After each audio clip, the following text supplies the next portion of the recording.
Então, já disse um poeta em Momento de Filósofo, viver é escolher o que esquecer. Ou seria viver é aprender o que esquecer. Bom, sei lá, pobre poeta, acabei de esquecer o nome dele mesmo. Mas eu lembro que é do filósofo alemão Nietzsche, o consolo cheio de humor. A vantagem de ter péssima memória é divertir-se muitas vezes com as mesmas coisas como se fosse a primeira vez. A doença que ataca a memória dos mais velhos já tem até apelido no Brasil. É o alemão, que atinge 1.200.000 brasileiros. O alemão em questão é o Alzheimer, mal ainda sem cura, cercado de desconhecimento e tabus. Hoje, para marcar o Dia Mundial do Alzheimer, 21 de setembro, alguns tabus serão confrontados aqui. Para isso, vamos receber uma dupla sertaneja que tem números difíceis de esquecer. 70 anos de carreira, mais de 1.000 discos gravados, com 11 milhões de cópias vendidas. São duas irmãs que estão aprendendo a conviver com a doença. E eu as apresento com o bordão que consagrou o início da carreira delas. Uma sanfona, um violão, duas jovens alegres formam o duo As Galvão.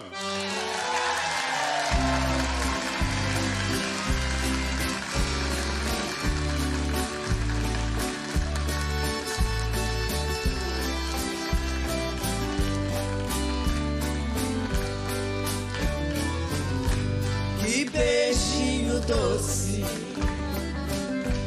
que ele tem.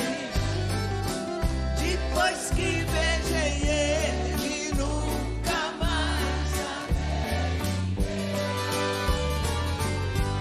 Que beijinho doce que ele tem.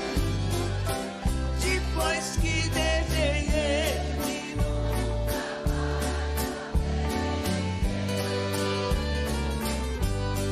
beijinho doce foi ele quem trouxe de longe pra mim. Se me abraça apertado, suspiro dobrado, que amor sem fim. Coração quem manda quando a gente ama. Se estou junto dele sem dar um beijinho, coração reclama. Coração quem manda quando a gente ama. Se estou junto dele sem dar um beijinho, coração reclama. De beijinho doce foi ele quem trouxe de longe pra mim. Se me abraça apertado, suspiro dobrado, que amor sem fim.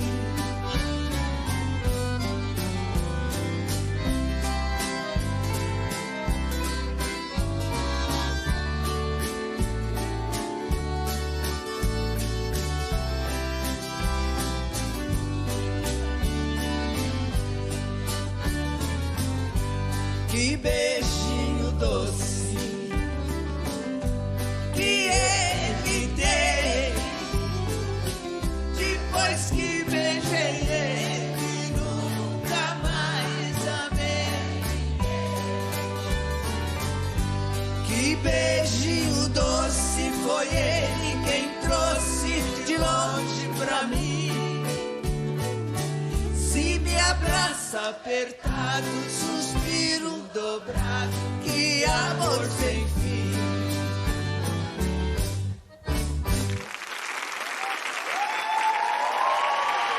As Galvão! Posso te ajudar, Meire? Pode. 12 quilos já acordou. Você não tá com idade mais pra 12 quilos. Tá com 48 já? O quê? Anos? 48 anos? 48 anos? Não, meu filho, fazendo 70 anos de carreira, como é que eu tô com 48? Eu nunca fui muito bem de Agora- matemática. Então, continua assim. Tá bom, é melhor. Ótimo. Meire e Marilene. Marilene. Marilene é a mais nova. E faz tempo. Tá? Faz tempo. Desde que nasceu é a mais nova. Desde que... É. Vem cá, aquele senhor tocando violão ali atrás é marido de quem? Não, nosso. peraí. Ah, marido das duas?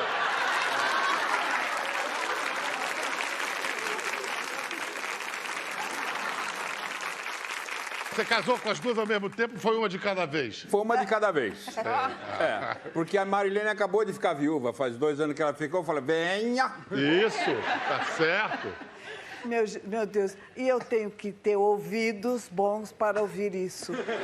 É melhor do que ser surda. Muito melhor. Não é? Muito melhor. Os dois se juntaram e eu é que me dano. Olha, que grande... Acontece o seguinte, vamos explicar, você não deu um tempo aí. Ele dorme comigo. E acorda com quem? Comigo.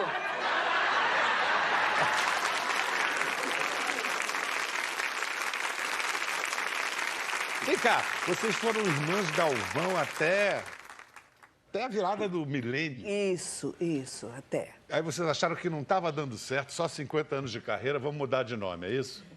Foi frescura mesmo. Pedro, chega um tempo assim do artista, depois, sabe, a gente já trabalhou, fez, de repente precisava mudar alguma coisa. Criar um fato novo. Aí nós fomos consultar uma numeróloga, ela disse, tira as irmãs. Eu falei, o que eu faço com ela? Aí ficou as Galvão. As Galvão. As Galvão. É chique, mas vocês serão para sempre as irmãs Galvão. Tudo bem, né? Porque é tamanha a presença, a importância, o pioneirismo de vocês na história da música brasileira. Maravilha. Não há livro que se escreva que vocês não tenham um lugar de destaque. E é muito, muito honroso para mim ter vocês aqui no programa. Vamos ver umas fotos de vocês novinhas aí? Ai, crianças. Olha ali, olha lá. Essa foi a primeira foto. É a primeira foto de vocês? Mas aí vocês ainda não cantavam, né? Cantava. Foi a primeira vez que a gente Cantava cantou. em público? Já, na Rádio Clube Marconde de Paraguaçu Paulista, tinha um auditório, todo domingo se apresentavam crianças também, e nós estávamos nesse programa. Que fofura. Em 1947. Essa com violão é Marilene. Essa é. Essa franjinha bem de época, né, Marilene? Bem. É só eu que tinha. Só você que tinha? A Doris Day não tinha? Não. A Doris Day? Ela não tinha nem nascido ainda. A Doris Day? Sim. Doris Day já estava fazendo sucesso nessa época. Você gostava da Doris Day? Nós gostávamos. Gostava. Que outras atrizes dessa época você gostava? Doris Day. Atrizes não, os atores. Olha a idade que eu tinha na época, cara. Vem cá, então mostra uma foto um pouquinho mais velha para ver se ela já não pensava no Clark. Aí a Meire já estava pensando no Clark Gable. Olha. Ou no Cary Grant. Eu acho que no Cary Grant. No Cary Grant. Nossa! Mas aí já são adolescentes. Já somos aborrecentes. Você viu? Olha, e aí já era um negócio de fechar o trânsito, né? Certo. Aí eu já tinha 18 anos, a Marilene tinha 16. E aí nós já estávamos bem velhinhas. Aí, e já tinha não sei quantos discos gravados. Já né? tinha vários discos. Quer dizer, aí eu imagino que vocês tinham incentivo dos pais. Tem uma foto da família aí? Vamos ver. Olha só. Aquele é o Bertoldo? Isso. Seu Bertoldo. Seu Bertoldo fazia o quê? Ele era alfaiate. Alfaiate. Um ótimo Seu Bertoldo alfaiate. era carinhoso, Marilene? Papai ele era cuidadoso. Cuidadoso? Um pai sempre presente e prestando atenção nas coisas, passava para nós, olha, cuidado com isso, cuidado com aquilo. O seu Bertoldo morreu há 40 anos de um AVC. Foi. Mas a mãe de vocês, a Maria, A dona Maria. inclusive chama Maria do B por causa do Bertoldo. Está viva até hoje? Tá viva. Está com 97 anos, ela é uma gracinha. Agora chega a Marilene, ela fala que a Marilene é a irmã dela. Eu chego, ela diz que eu sou... Né? Eu sou a colega de infância dela. Mas ela tem Alzheimer, não? Eu acho que sim, com certeza. Porque acontece o seguinte, a gente está sabendo que o Alzheimer tem variações, né? Então, você tem Alzheimer e tem outras coisas que não chega a ser Alzheimer. Então, por exemplo, memória. Qual é a memória mais antiga, você, por exemplo, Marilene, que você tem de uma apresentação de vocês? Olha, eu vou dizer para você da minha Ó, você vê. Eu perco, de repente... O fio da Então, meada. isto. Você estava falando da memória mais antiga de vocês duas cantando. Foi no circo? Em circo também, muitas vezes, sabe? Porque feliz daquelas artistas que puderam trabalhar em circo. No circo. Tunico e Tinoco trabalharam no circo. Todos. Chitãozinho e Chororó, dos mais novos. E qual é a lembrança do circo? É o cheiro? Para mim, o circo tem aquele cheiro de serragem. Serragem. Agora, tem cheiro meio esquisito também. E tem cheiro de cocô de bicho também. Tem. Uma vez ela entrou no palco e eu olhei, tinha uma coisa diferente, né? E quando eu olhei no salto dela, tinha algo atravessado. O elefante tinha deixado ali e ela pisou? Elefante não, foi... Foi alguém mesmo que... Foi o animal mais porco do mundo, que é o ser humano. Certo. Ele cagou ali. Desculpa. Não, Aí eu dei sinal para ela, ela entrou e procurou um jeito, né? Ela chegou, olhou, não tinha nada, ela foi na cortina do circo e limpou ali mesmo. Quando ela voltou, continuamos o show. No dia seguinte, a gente volta para se despedir do pessoal e a dona do circo estava emputecida com alguma coisa. O que aconteceu, Mafalda? Eu não sei, o que é o filho da puta que limpou a bunda com a cortina.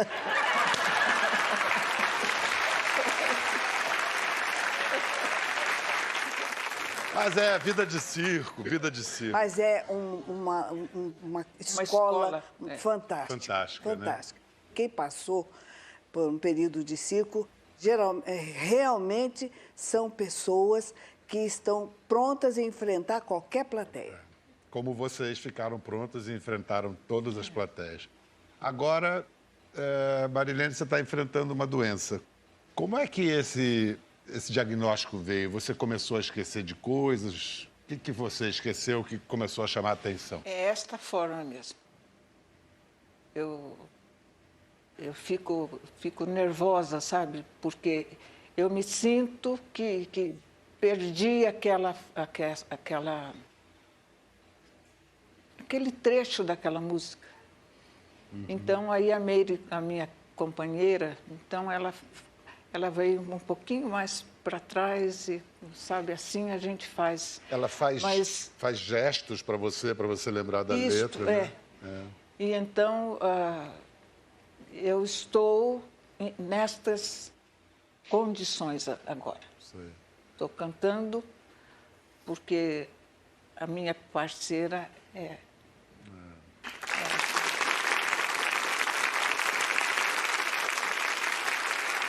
Meire,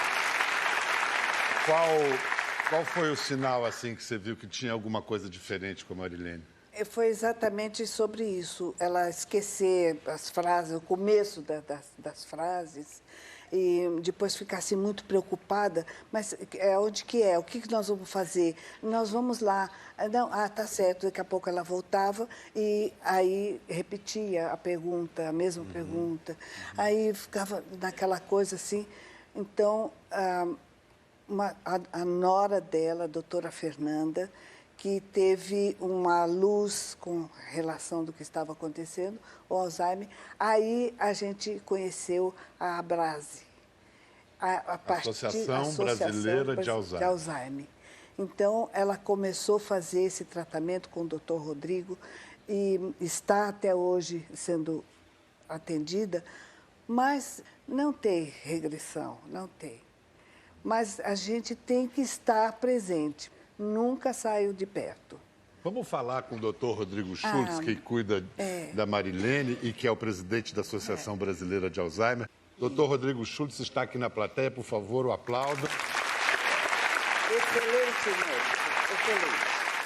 Para quem está assistindo em casa, por exemplo, e diz, eu acho que eu estou com esse negócio aí, o que você diria? Quais são os sintomas em que você realmente tem que começar a suspeitar que algo pode estar acontecendo? Existem diversas causas, como estresse, alta demanda intelectual, cognitiva, distúrbios comportamentais, como, por exemplo, depressão, ansiedade. Existem diversos fatores. Então, a demência é uma dessas causas todas. Mas no caso, então, vamos aqui, no caso da Marilene, como é que você cravou o Sim. diagnóstico? O que te fez ter certeza? É relativamente simples, apesar de ser complexo um pouco do ponto de vista clínico. Mas uma mudança nas características da pessoa, de personalidade. Um esquecimento que a pessoa não tinha antes. Ela passa a ter algo diferente. Alguma coisa está mudando e uma interferência no dia a dia. Veja você, a questão dos shows. Isso é uma interferência no trabalho, poderia ser uma interferência nas atividades domésticas, por exemplo. Tá? Então, esta interferência faz com que você, sim, deva procurar um profissional, um esclarecimento maior. Doutor, eu quero dizer ao senhor muito obrigada pelo seu carinho, porque é a primeira vez que eu aí eu falei. Foi até ele. Isto. Então, o meu filho, que levou-me a falar com o doutor, e estou aí, estou com uma fé nele.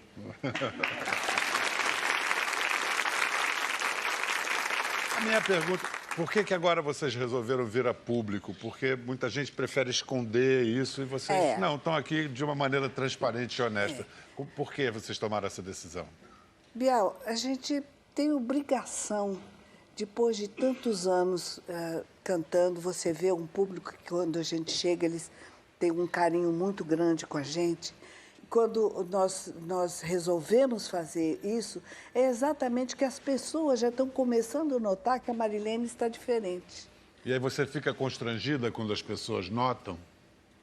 Não, Não, né? não. Ela fica até feliz. É? É.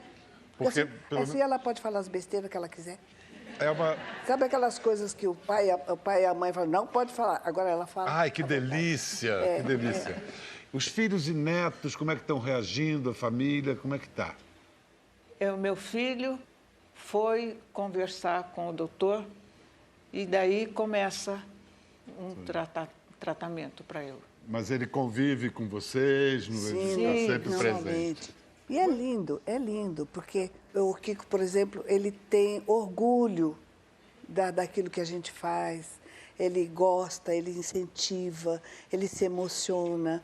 Então, é uma cumplicidade bem chegada, bem aberta, bem assim, de abraço mesmo, de ajuda. Eu vou incluir na conversa um cara que a avó dele teve Alzheimer e ele... O que aconteceu com a doença da avó? Mudou a vida dele. Deu um outro sentido para a vida dele. Ele conta essa história nesse livro aqui. Quem? Eu? Uma avó, um neto, uma lição de vida. Então, por isso, eu peço que vocês recebam com seu aplauso Fernando Aguzoli.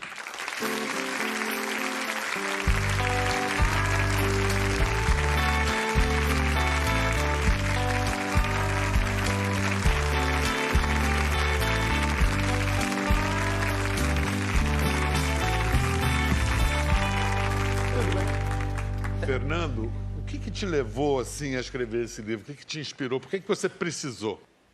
Na verdade, o livro não era nem para ser lançado. Ele era um projeto para mim e para minha avó. Era algo para a família, para que eu pudesse lançar o livro e ela se enxergasse na capa de um livro, assinasse ele para a filha, para o neto, mas nada que fosse para uma livraria, não tínhamos grandes ambições. Porque minha avó, ela foi uma pessoa muito simples a sua vida inteira, uma pessoa humilde, não teve oportunidade de estudar, mas amava estudar, amava conhecer, buscava conhecimento, lia pra caramba. O português dela era corretíssimo. Ela tinha uma preocupação. Todos os anos, quando eu recebia da escola os livros didáticos de matemática, português, geografia, ela pegava tudo e lia de cabo a rabo, porque ela tinha medo do neto precisar da ajuda dela e ela não poder ajudá-lo, porque não teve estudo. E o neto era você? O neto era eu. Então, eu acabei escrevendo o livro para que ela pudesse, nessa fase final da vida, se enxergar. Que idade você tinha quando ela foi diagnosticada com Alzheimer? Quando ela foi diagnosticada com Alzheimer, eu estava na minha adolescência. Eu tinha 14, 15 anos. E mesmo tão jovem assim, te deu um clique que eu vou acompanhar a minha avó. O amor era tão grande que... Sim, mas a negação também era nesse início. Existia uma negação sistemática, onde eu acho que todos os familiares acabam entrando e compõem esse processo de aceitação. A primeira etapa que é a negação. Tanto que boa parte dos diagnósticos de pessoas que eu conheço surgiram a partir de um porteiro que falou, por exemplo, tu não percebe que fulana está fazendo tal coisa? Que tem algo estranho, que há uma quebra de padrão? E ainda mais quando você sente um parente próximo, sente que está perdendo, né? É terrível, porque a gente se coloca numa posição onde há um questionamento. Eu vim até aqui construindo toda a nossa história para que algo apague essa história. Mas daí, ao longo da doença, a gente vai percebendo que não, que tudo isso aconteceu para que uma reserva afetiva pudesse ser criada e no momento em que aquela pessoa mais precisou de mim, havia alguém completamente disponível e disposto a passar por tudo isso, todos os desafios. E não só não apagou, como ele fez questão de registrar toda essa história e compartilhar com todo mundo. Vamos conhecer melhor essa avó tão amada, a avó Nilva. A minha história com minha avó começa lá quando eu nasci. Podia ter sido só uma avó e um neto, mas nós acabamos virando grandes amigos desde cedo. Um dia ela reclamou de um zumbido no ouvido. Começou a esquecer alguns nomes, o que tinha que comprar no mercado. E nós pensamos que era só velhice. Mas não era. Ela foi diagnosticada com Alzheimer. E um dia ela me esqueceu. E quando esse dia chegou, ela olhou pra mim e disse: "Eu não lembro quem você é, mas eu lembro que te amo." Com a minha avó, amiga, melhor amiga e filha, eu vivi a maior aventura da minha vida. Qual é meu nome? Eu sou seu primeiro neto. Qual é meu nome?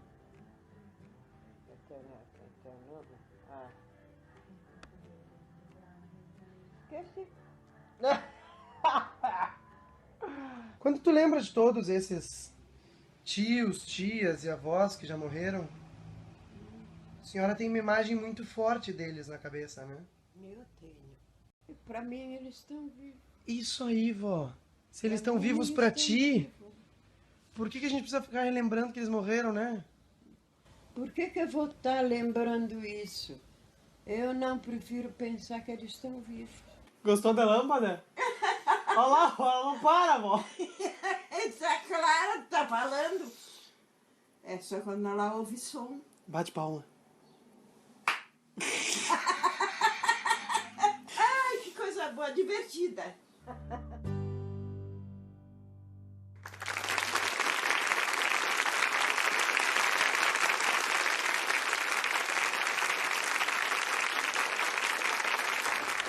Não sei nem o que te perguntar, Fernanda. É uma história tão que mobiliza a gente, né? Assusta, ao mesmo tempo dá esperança. O que transformou em você essa experiência? Primeiro, antes de falar dela. Tudo. A forma como eu enxergava a vida, a forma como eu enxergava a minha própria velhice, a forma como eu enxergava a morte. Mudou tudo. E existe uma grande quebra nesse momento do diagnóstico, onde nós nos enxergamos como os guardiões da dignidade das pessoas que nós amamos quando elas não zelam mais pela própria dignidade em alguns momentos. É terrível encarar dessa forma, mas nós nos enxergamos como os guardiões dessa dignidade. E quando eles nos confrontam, por exemplo, quando a minha avó me perguntava onde é que está meu pai e minha mãe, o que eu deveria fazer? Dizer a verdade. Era minha missão dizer a verdade. Eu fui criado dessa forma. Como é que eu vou mentir para minha avó? E ela mesma, como vocês viram no vídeo, me ensinou que talvez nesse momento de vida eu pudesse flexibilizar um pouco com a mentira terapêutica e aceitar que algumas coisas fossem de fato esquecidas. Você usa mentiras terapêuticas com sua irmã? Eu uso. A mentira é uma mentira sadia. Porque se eu ficar com ela todo dia assim, olha, este copo é com água. Ela vai olhar daqui 10 minutos e vai assim, mas isso aqui o que é? É um copo com água. Aí, quando ela chega na terceira vez, o que é isso aqui? Eu falo, olha, eu não tenho bem certeza. Aí ela fala, um copo com água. Tá entendendo? Maravilhoso. Agora, Fernando, você e a Meire são exemplos de cuidadores muito luminosos, alegres, botam a coisa para cima. Mas é uma barra pesada ser cuidador. E lá em casa a gente fez o seguinte, nós estruturamos a família, esse núcleo principal, eu, meu pai e minha mãe, nós nos estruturamos para que todos pudessem ter o seu tempo. E você fazia questão de promover experiências novas para ela, mesmo sabendo que ela iria se esquecer no dia seguinte? Sim, e essa eu acho que era a pior opinião que eu tinha dos meus amigos na época, que depois entenderam muito bem e foram um grande suporte. Mas eles diziam, tu vai levar tua avó até Foz do Iguaçu para realizar o sonho da vida dela, se tu sabe que tu vai gastar uma grana e depois ela vai esquecer. E aí, o que você respondia? Que não interessa por quanto tempo ela lembre, me interessa que ela esteja lá. Né? Me interessa que ela possa ver as cataratas, e ela chorava de emoção, e ela dizia, era o sonho da minha vida vir aqui. Depois, quando ela foi pro hotel, ela queria ir para casa, para casa de Caxias do Sul, que nem existia mais. Já estava, meu Deus, ela queria ver a avó dela. Sei lá onde é que estava a avó dela, nunca vi. Ela queria ver o Ronivon. Com 15 anos eu não tinha ideia quem era Ronivon. Mas as músicas de Roberto Carlos sei todas, eu era o único do meu colégio que sabia todas as músicas de Roberto Carlos. Porque, me perdoe, mas o Roberto Carlos nunca deu uma carteira de cigarro para minha avó. Eu estava ali todos os dias, ela olhava para mim e perguntava, quem é você? Mas Roberto Carlos nunca esqueceu. Vou mostrar um documentário que foi feito que se chama Alzheimer na Periferia. E a gente vai ver o caso de uma auxiliar de enfermagem que teve que mudar de profissão e fazer manicure em casa porque a mãe dela precisava de alguém para cuidar. E aí ela vai levar a mãe numa repartição pública para resolver os papéis para declarar a invalidez e ela receber por isso. Vamos ver a cena. Tudo bem? A gente está indo na Defensoria Pública para entregar os documentos da curatela da minha mãe. Então eu preciso da curatela para tomar conta da conta e para a gente não perder o benefício do meu pai, né? O benefício é a pensão. Então eu preciso correr atrás para a gente não perder o pouco que a gente já tem. Casada, solteira? Solteira. Tem casa própria? Temos. Eu vi a ficha da senhora que a senhora está aqui para promover a interdição da sua mãe, é Sim. isso? Para eu conseguir uma interdição, para eu conseguir uma curatela para a senhora atuar em nome da sua mãe, eu preciso provar para o juiz que essa doença que ela tem, ela provoca a incapacidade para os atos da vida civil. A senhora entende isso que a gente está conversando? Mais ou menos. Não. Mas a senhora vive com a sua filha. Vive. E é ela quem é responsável pela senhora, que ajuda a senhora no dia a dia. Ela que administra o dinheiro.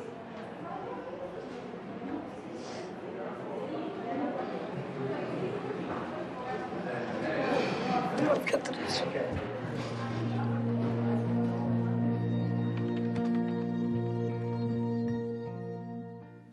Eu acho que eu tenho que voltar ao doutor Rodrigo agora para fazer uma pergunta sobre a saúde pública, o Estado brasileiro, como está se conduzindo e agindo diante do Alzheimer. É uma pergunta extremamente importante, porque realmente se trata de uma questão de saúde pública muito grande, muito importante. A situação irá se agravar nos próximos anos. Tá?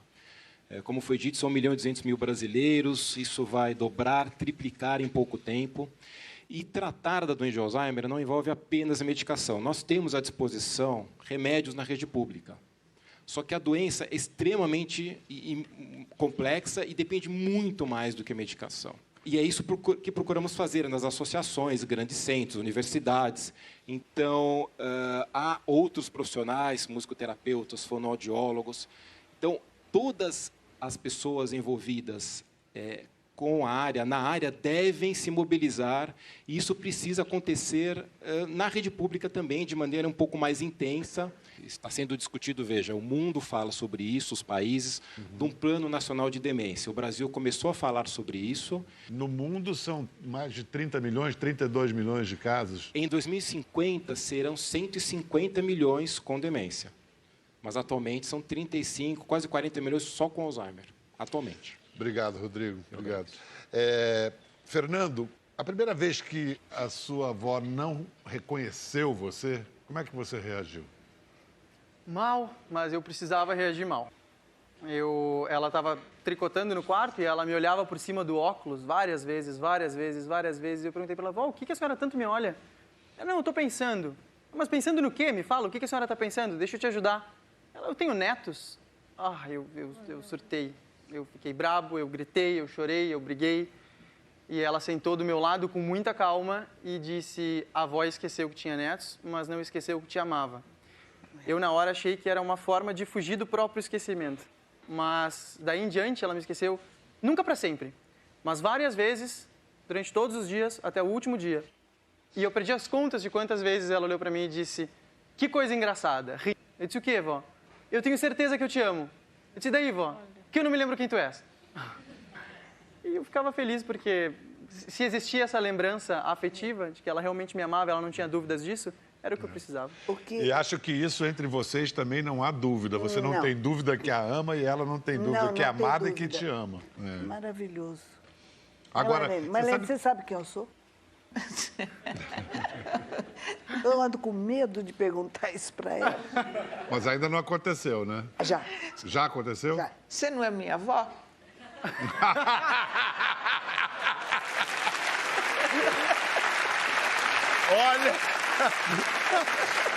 Olha, a memória pode estar falhando, mas o senso de humor está certeiro, cara. Que coisa deliciosa. Tá Eu acho que tem a ver com música. Porque você sabe que um dos tratamentos que estão surtindo efeito é através de música. A gente foi a um lugar, a um retiro, e que a música opera milagres. É um mini-doc que a gente fez. Vamos assistir.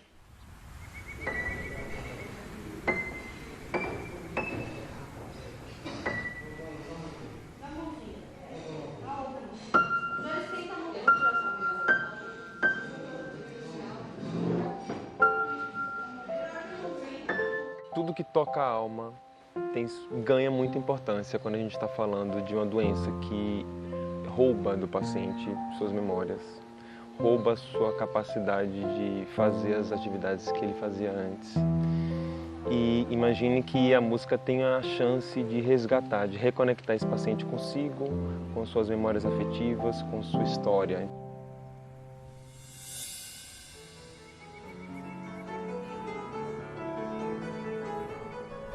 A música ela pode ajudar no controle de sintomas ansiosos, depressivos, e tem estudos mostrando que ela melhora também a qualidade de vida em pacientes que têm demência, principalmente na sua fase mais avançada, quando a capacidade de expressar por meio de palavras fica prejudicada. Muitos estudos mostram que a demência de Alzheimer ela compromete algumas partes do cérebro, mas outras que estão relacionadas à memória musical, elas costumam estar um pouco mais preservadas, mesmo nas fases mais avançadas da doença. Minha mãe estudou música quando era criança e os 3 filhos sempre foram muito apaixonados por música. E quando eu vi um piano aqui, eu achei que seria ótimo poder tocar para eles.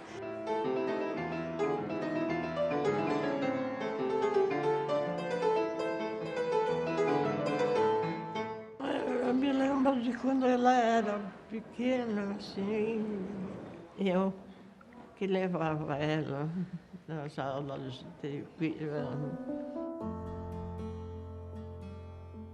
Sabe aquele telefone que você liga e está sempre ocupado e de repente você toca e aquilo deu linha? E acontece isso em alguns momentos, quando o idoso está num plano de não interação com o meio, com o outro, e de repente a música toca, uma música que fez sentido naquela vida, e a gente vê reações, a gente vê olhares que mudam, a gente vê movimentos que são diferentes. Então acho que parece que aquele telefone deu linha e a gente fica muito feliz.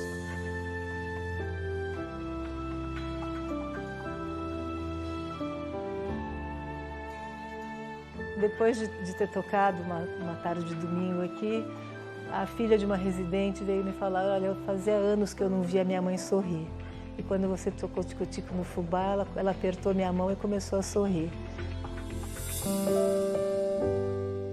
É muito gostoso, é uma alegria para mim, é um presente para mim poder tocar aqui para eles.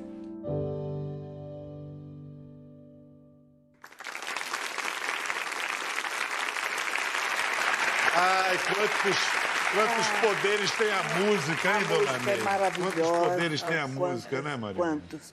Nos nossos shows, nosso fã-clube é da terceira idade. Então, que coisa linda quando a gente chega e elas vêm abraçando com a gente, assim, chorando. agradecendo tudo que a gente tem feito com alegria, porque o que elas estão precisando nesse momento é alegria, é coisa que toque o coração. E a música é um caminho direto para o coração. Aí né? elas pedem para nós, por favor, não para. Não para, a gente fica preocupada com vocês. Então, Não, quero saber se você ouviu. Não para, tá, Marilene? Não para, não para, não para, não para. Você lembra da letra de No Calor dos Teus Abraços? Lembra? Então agora a gente vai ouvir As Galvão cantando No Calor dos Teus Abraços.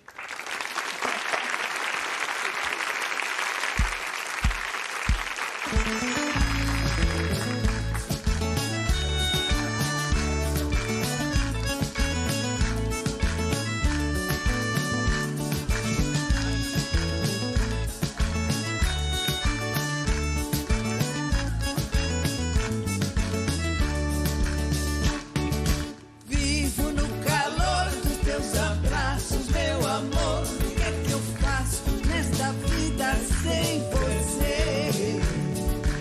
Quando vem o canto da cigarra, a saudade desamarra, meu destino é sofrer.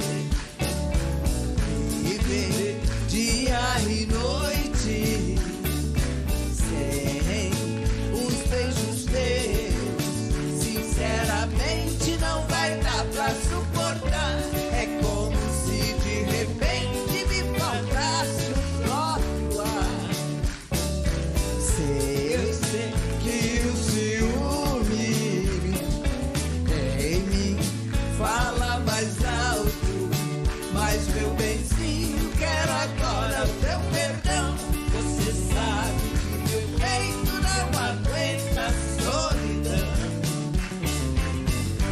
Meu amor por caridade, não me deixa na saudade, não me faça padecer.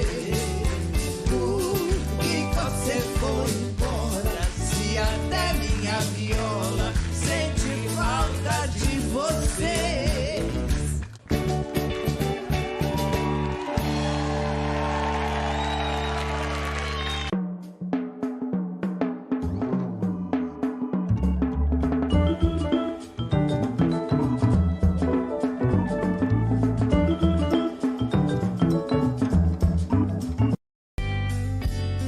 Preciso acordar de manhã e te ver ao meu lado.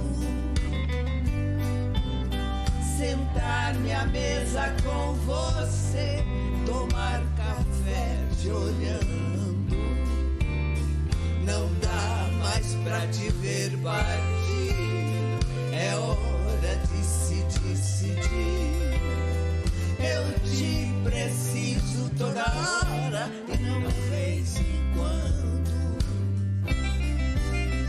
Eu sei que quando está livre, você vem correndo se entregar a mim. Porém, quase não se demora, quase não tem tempo e precisa ir. Amor, eu não sou egoísta, mas te quero aqui no mesmo travesseiro. Já chega dos seus pedacinhos, eu te quero inteiro. Amor, eu não sou egoísta, mas te quero aqui no mesmo travesseiro. Já chega dos seus pedacinhos, eu te quero inteira.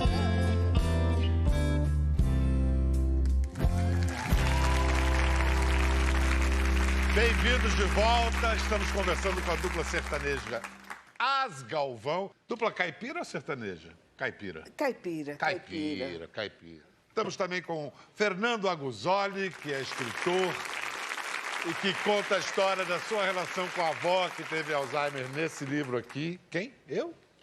E o médico Dr. Rodrigo Schultz, que é presidente da Associação Brasileira de Alzheimer.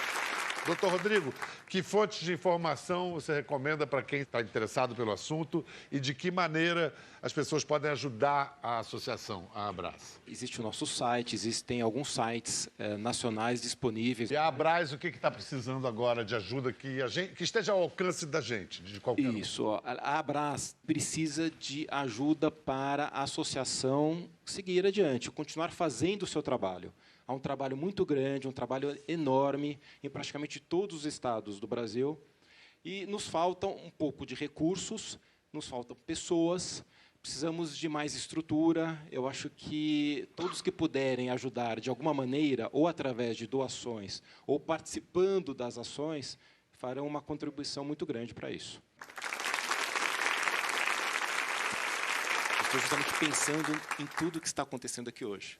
Eu refleti muito a respeito disso, conversei com alguns colegas mais próximos e muito com as Galvão sobre este momento. Porque o que está acontecendo aqui, eu não me recordo e já perguntei, isso não aconteceu antes. Há algo que é delicado e algo extremamente importante. Veja, eu não estou dizendo que as pessoas devem revelar o que elas têm. Isso não é uma obrigação de maneira alguma. Só que, a partir do momento que ele consegue transmitir essa informação, ele passa a transformar a sociedade. Tá? E nós precisamos de uma consciência maior nessa questão. O Brasil e o mundo têm carência disso. A falta de consciência, o estigma é muito grande. Muito obrigado, doutor Rodrigo. Obrigado. Marilene, Meire, qual foi a melhor fase da carreira de vocês? Exatamente agora. Agora. E nós temos, assim, nesse instante, a felicidade de dizer para você e para todo o Brasil, quiçá o mundo, nós estamos participando da Abrase. Aonde estiver a Abrase, nós estaremos lá, para que a gente procure amenizar a situação, mas, ao mesmo tempo, cobrar atitudes.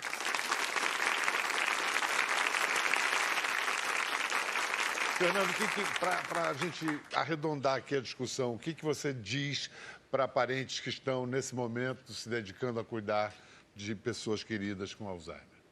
Para respeitarem suas emoções, respeitarem os seus limites na busca de conhecimento, buscar doses homeopáticas, principalmente porque hoje há uma democratização do diagnóstico, se tem o diagnóstico de diversas formas, hoje é mais acessível. Antigamente, na geração da minha avó, era caduquice, então não se tinha o diagnóstico do Alzheimer com mais facilidade. Então, buscar essa informação com doses mais homeopáticas e aquele tipo de informação que está mais relacionado com o seu estilo de vida, se você consegue entender que aquilo vai te ajudar, que aquilo vai trazer um retorno positivo e tentar aplicar em algumas estratégias dentro de casa, aos poucos, porque nessa fase bem inicial, hoje em dia, é possível conseguir o diagnóstico e ir estruturando um pouco a sua vida para os anos seguintes. Olha, eu queria agradecer demais. Marilene, muito obrigado por estar aqui. Adorei conhecer você. Adorei conhecer você também, Meire. Muito obrigado. Nós também. Fernando, Mário, meu amor, brigadíssimo. Opa. Mais um. Se o cara é bígamo, já vira trígamo, não tem problema. Agora, esse mundo moderno aí, não tem problema. Moderno. Obrigado, doutor Rodrigo. Obrigado a todos. Até a próxima. Vamos ouvir agora as irmãs Galvão, as Galvão, cantando Coração Lançador. Aumenta que isso aí é rock and roll.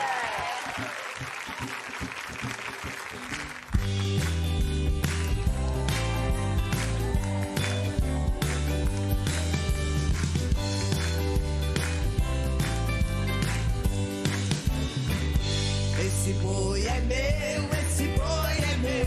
Ninguém laça esse boi é meu. Esse boi é meu, esse boi é meu.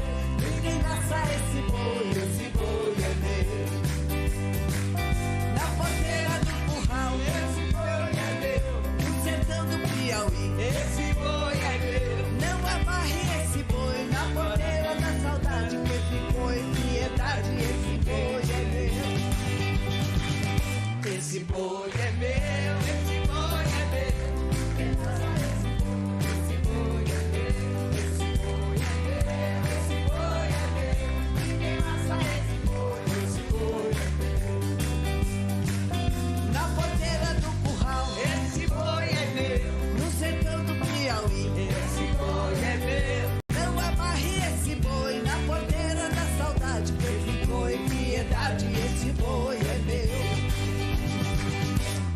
boi é meu, esse boi é meu. Vamos lá, só o boi aí, vamos lá.